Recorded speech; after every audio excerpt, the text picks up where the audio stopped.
Bismillahirrahmanirrahim. Assalamualaikum warahmatullahi wabarakatuh.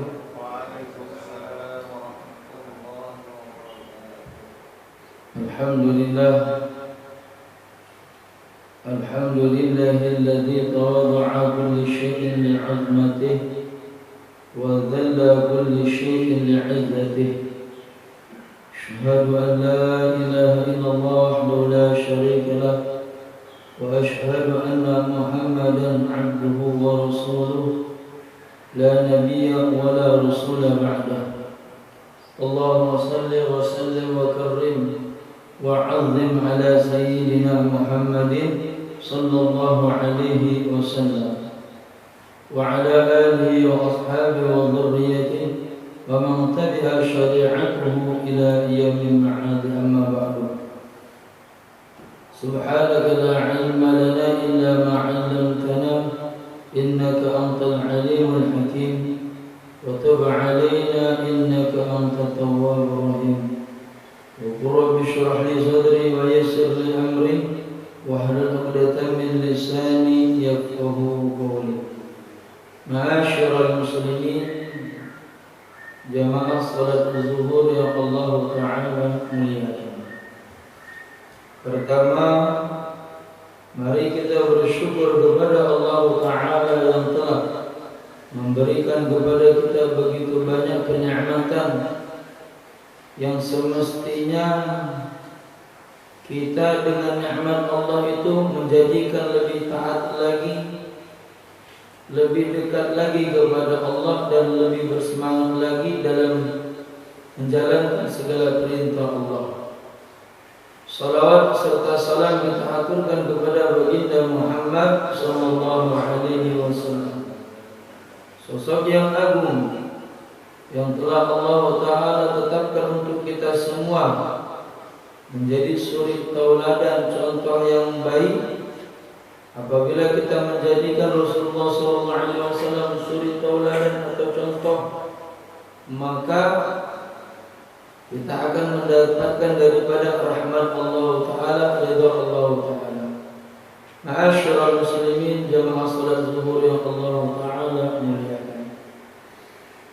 Kita berada di bulan yang mulia, yaitu bulan dilahirkannya manusia yang mulia, yaitu baginda Muhammad sallallahu alaihi wasallam. Dan kita diperintahkan dalam menyikapi segala bentuk nikmat dengan kita berbahagia. Di dalam surat Yunus ayat 58, Allah Ta'ala berfirman, a'udzu billahi minasyaitonir rajim, qul bifadlillah wa birahmatihi fabidzalika falyafrahu huwa khairun mimma yajma'un. Katakan ya Muhammad, ya Rasulullah, dengan keutamaan Allah dan rahmatnya, maka dengan itu kalian bergembira. Ini dikatakan di dalam tafsir Tabari, kalimat bifadlillah wa birahmatihi.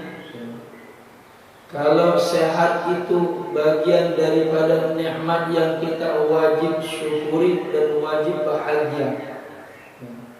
Kalau kita mendapatkan dari berbagai macam kenikmatan, kita wajib bersyukur, wajib berbahagia.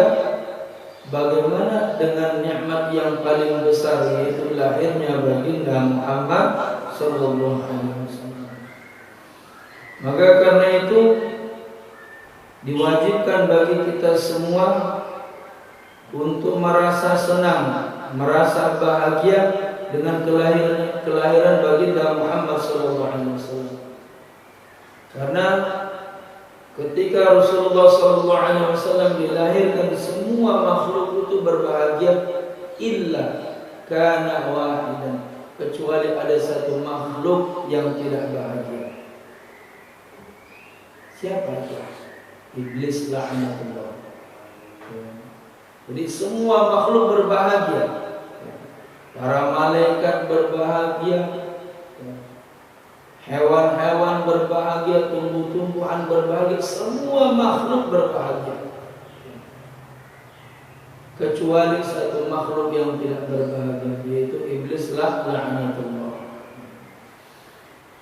Dan apa keutamaan kita daripada berbahagianya dengan lahirnya baginda Muhammad SAW? Yang pertama, menunjukkan keimanan kita. Kalau kita beriman kepada Allah dengan rasa senang hadirnya hidayah kepada kita. Laula kana Muhammadan, kalau sekiranya Rasulullah SAW tidak dilahirkan, lakana majusiyan. Apa kata Al-Farisi? Kalau sekiranya Nabi Muhammad itu tidak dilahirkan, sungguh kami keadaannya sekarang masih dalam keadaan majusi, nyembah api. Kita di Indonesia mungkin sampai sekarang masih nyembah batu, nyembah hantu. Rasulullah SAW lahir, kemudian diutuslah para dai menyebarkan daripada ajaran mulia baginda Muhammad SAW, ajaran Islam, sehingga kita sekarang menyembah Allah yang Maha Kuasa, Tuhan alam semesta. Dan yang kedua, rasa gembira kita atas lahirnya baginda Muhammad SAW ini sangat bermanfaat untuk kita. Apa manfaatnya? Yaitu memberikan syafaat untuk kita nanti, memberikan pertolongan. Dikatakan dalam satu hadis, qala Urwata, di dalam Sahih Bukhari, berkata Urwata, wa Suwaibatul maulatun li Abi Lahab. Suwaibah adalah budaknya Abu Lahab. Karena Abu Lahab a'taqaha. Abu Lahab itu memerdekakan Suwaibah. Kemudian fa'arba'at, dan ketika itu Suwaibah menyusuinya, menyusui Rasulullah SAW. Jadi falamma mata Abu Lahab, dan ketika meninggal Abu Lahab, ariyahu ba'du ahlihi, maka dimimpikan sebagian daripada keluarganya, bisyarri hibati, dengan keburukan-keburukan yang didapatkan oleh Abu Lahab. Qala lahum madza laqita, maka saudaranya ini, keluarganya ini berkata kepada Abu Lahab, madza laqita, apa yang engkau dapatkan wahai Abu Lahab? Maka Abu Lahab berkata, lam alqa ba'dakum ghaira anni sakitu fi hadhihi ataqati Suwaibah. Tidak ada aku dapatkan kecuali siksaan-siksaan yang Allah Ta'ala berikan kepadaku, kecuali aku mendapatkan keringanan sebab aku pernah membebaskan Suwaibah. Jadi kisahnya seperti ini. Jadi Suwaibah ini budaknya Abu Lahab. Dan ketika itu mendapatkan kabar kalau Abdullah sepupunya itu sudah melahirkan, yaitu Aminah sudah melahirkan daripada anak sepupunya. Maka Suwaibah ini mengabarkan kepada Abu Lahab, ya Abu Lahab, wahai Abu Lahab, sesungguhnya istri daripada sepupumu sudah melahirkan. Wasamu bi Muhammad, dan diberi nama dengan Muhammad.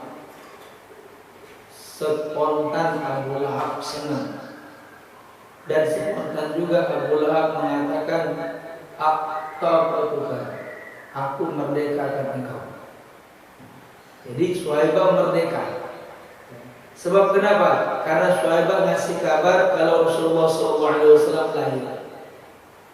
Tapi perjalanan waktu Abu Lahab ini memusuhi Rasulullah SAW. Bahkan dikatakan di dalam syair, Abu Lahab ini dengan perbuatan-perbuatannya yang menyebabkan dia masuk daripada Jahannam. Idza kana hadza kafiran jaa dhimmu bitabbat yadahu fil jahim mukhallada. Dikatakan oleh Al-Hadis Syamsuddin Muhammad bin Nasruddin Ad-Damski, dikutip daripada Syekh Sayyid Muhammad bin Alawi Al-Maliki, kalau ini seorang kafir, orang kafir yang selalu dengan ulah-ulahnya, tangan-tangannya mencelakai daripada Rasulullah SAW, berbuat dengan sesuatu yang merugikan kepada umat Islam, dengan perbuatannya, dengan kelakuannya menyebabkan ini kafir masuk neraka Jahannam dan kekal di dalamnya. Annahu fi yaumil itsnin daiman yukhaffifu anhu lisururi bi Ahmad, ata annahu, akan tetapi datang kepadanya di setiap hari Senin diringankan hukumannya sebab pernah senang lahirnya Rasulullah SAW. Jadi Abu Lahab ini ketika di dalam neraka, ketika disiksa itu berjumpa dengan Ibnu Abbas, dengan saudaranya, dan ketika didapatkan ditanya, bagaimana keadaanmu wahai Abu Lahab? Maka aku dalam keadaan susah, dalam keadaan terhukum, dalam keadaan disiksa. Tapi setiap hari Senin keluar dari jempolku air susu. Ini apa? Sebab karena rasa senangku dengan lahirnya baginda Muhammad sallallahu alaihi wasallam. Bagaimana kalau orang kafir yang memusuhi Islam, yang menghalang-halangi dakwanya Rasulullah SAW, cuma sekali doang senangnya, lahirnya Rasulullah dia senang, itu dapat keringanan siksa setiap hari Seninnya. Fama dhannu bil 'abdi alladhi tala 'umruhu bi Ahmad masruran wa mata mu'ahada. Bagaimana prasangka kita kepada orang-orang yang seumur hidupnya selalu senang dengar lahirnya baginda Muhammad SAW, sementara dia mati dalam keadaan bertauhid. Ini lebih berhak mendapatkan syafaat baginda Muhammad SAW. Jadi kalau orang kafir aja sekali doang senang lahirnya Rasulullah SAW, dapat syafaat, dapat keringanan azab. Bagaimana dengan orang yang menuhankan Allah, yang mengikuti ajarannya, dan setiap harinya, setiap waktunya, sepanjang umurnya dia senang dengan kelahiran baginda Muhammad SAW. Jadi tentu sepantasnya dan seharusnya bagi kita untuk senang dengan kelahiran baginda Muhammad SAW. Dan bentuk rasa senang kita itu terserah diungkapkan seperti apa. Misalnya rasa senang kita dengan lahirnya baginda Muhammad SAW, kita mau menyantuni anak yatim boleh, atau misalnya mau mengadakan syukuran di rumah boleh, atau mau mendatangi panti-panti boleh, atau mau neraktir makan orang banyak boleh, terserah. Yang semua itu dia niatkan karena bentuk rasa senangnya lahirnya baginda Muhammad SAW, dan rasa senang itu sungguh itu akan memberikan pertolongan bagi kita kelak di hari kiamat. Mudah-mudahan Allah Taala anugerahkan kepada kita rasa cinta yang besar kepada baginda Muhammad SAW, sehingga kita dimudahkan untuk mengikuti ajaran mulia baginda Muhammad SAW. Ini saja dari Tonton Bagir. Apabila ada kata-kata yang salah, mohon perasaan mohon maaf kepada ulama manapun. Bila itu kita jawab. Assalamualaikum warahmatullahi wabarakatuh.